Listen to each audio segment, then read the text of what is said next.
जय जिनेन्द्र। देश में हमारी बहुत जैन प्रतिभाएं छिपी पड़ी है। ऐसी ऐसी जैन प्रतिभाएं हैं जिन्होंने अलग अलग क्षेत्र में अलग अलग मुकाम अपने बनाए हैं और अलग अलग सफलताएं अर्जित की है। तो आज के इस विशेष एपिसोड में हम एक ऐसी शख्सियत से मुलाकात कर रहे हैं जो इंदौर में रहती है और जिन्होंने सांस्कृतिक कार्य करके जैन धर्म की पताका पूरे विश्व में फहराई है और उस शख्सियत का नाम है साधना मादावत।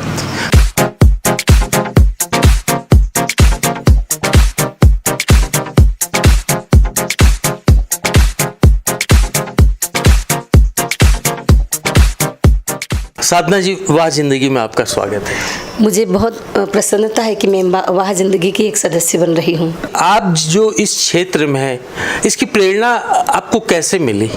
मुझे बचपन से ही था, क्योंकि मुझे मेरे पिताजी ने जो प्रेरणा दी, मेरे पापा ने, डॉक्टर नेमीचंद जी काला, विमला देवी काला, तो उन्हें भी बहुत शौक था। हालांकि वे बहुत बड़े डॉक्टर थे, लेकिन साइड में जब शाम का समय हुआ करता था तो वे अपने मित्रों के साथ, दोस्तों के साथ एक महफिल सजाया करते थे सांस्कृतिक मंच की, ताकि दिन भर की जो थकान है उसमें निकल जाए उन लोगों की। तो बस हम उनके साथ जुड़ते चले गए और उन्हें लगा कि हमारे अंदर भी शायद ये प्रतिभा है, ये रुझान है।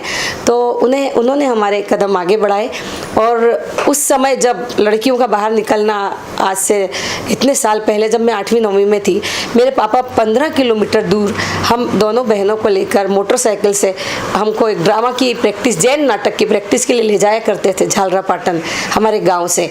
तो साधना जी, कला की तरफ आपका झुकाव रहा, तो क्या उस समय आपके मन में आया नहीं कि मैं शिक्षा भी ग्रहण करके कुछ उच्च पदाधिकारी बनूं? उज्जैन से मैंने LLB किया। हालांकि मैं बैडमिंटन और बास्केटबॉल और सॉफ्ट बॉल, हैंडबॉल सबकी नेशनल चैंपियन रही हूँ अपने कॉलेज और स्कूल में। मैं आपको रोकना चाहूँगा साधना जी, आप कह रही हैं आपने LLB किया, आप बास्केटबॉल में नेशनल लेवल पे चैंपियन थी, आप कला के क्षेत्र में थी, तो क्या इतनी प्रतिभाएं आप में, बहुमुखी प्रतिभाएं एक महिला में, मेरे को तो थोड़ा सा अविश्वसनीय लग रहा है।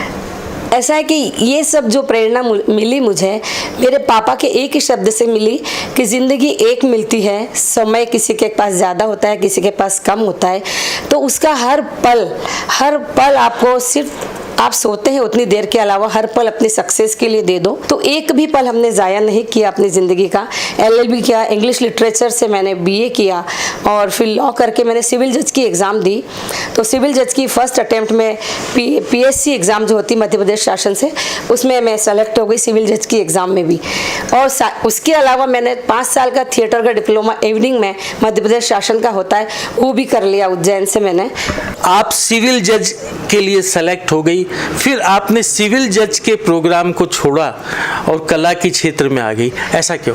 क्योंकि मुझे ऐसा लगता था, जैसा कि मेरे पापा का भी मानना था, कि सांस्कृतिक माध्यम जो है पूरे विश्व से हमारा जुड़ाव पैदा करता है। यदि मैं सिविल जज होती तो मेरा एक क्राइटेरिया होता, बस मैं उसी में सीमित रह जाती। मैं अगर खिलाड़ी होती तो मेरा एक क्राइटेरिया होता कि मैं उसी में सीमित रह जाती।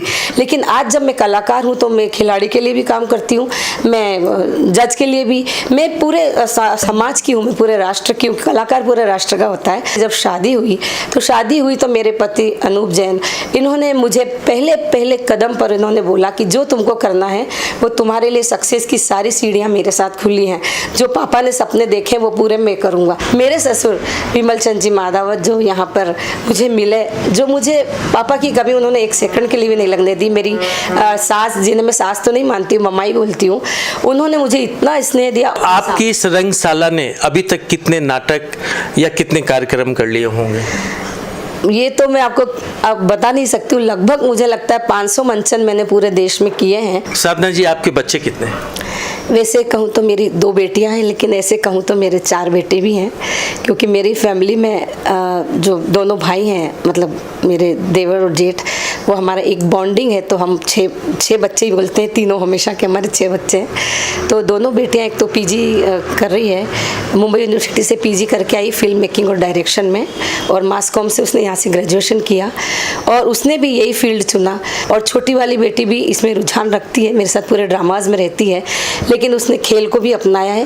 टेबल टेनिस की वो नेशनल चैंपियन है, कराटे में गोल्ड मेडलिस्ट है, ताइक्वांडो की गोल्ड मेडलिस्ट है वो। भविष्य की आपकी क्या योजना है? अभी बेटी ने फिल्म मेकिंग का कोर्स किया है, फिल्म मेकिंग पढ़ाई करके आई है पीजी, तो फिल्म डायरेक्टर है वो, फिल्म डायरेक्टर है, फिल्म डायरेक्शन भी करती है।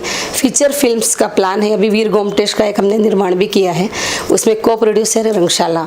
तो अभी हम फीचर फिल्म्स के निर्माण की ओर कदम रख रहे हैं और टेली फिल्म्स जो जैन आगम के अनुकूल आचार्य गुरुओं पे है वो बना रहे हैं। बाकी फीचर फिल्म हमारा मुख्य उद्देश्य है। आप इस कार्यक्रम का हिस्सा बनी, आपको बहुत बहुत धन्यवाद। आपको भी बहुत बहुत धन्यवाद, क्योंकि आपने हमें वाह जिंदगी का हिस्सा बनाया, तो हमारी ज़िंदगी तो वाकई में वाह हो गई आज से। और इतने सारे दर्शक जो हमसे जुड़े हैं आपके माध्यम से, हमने बहुत जगह पूरे देश में काम किया, लेकिन कई लोग छूट गए जिनसे हम जुड़ नहीं पाए, लेकिन आज आपकी वाह जिंदगी के माध्यम से हम पूरे देश से जुड़ गए, तो हम तो आपका जितना धन्यवाद कहें उतना कम है। तो वाह जिंदगी को एक बार फिर दिल से प्रणाम।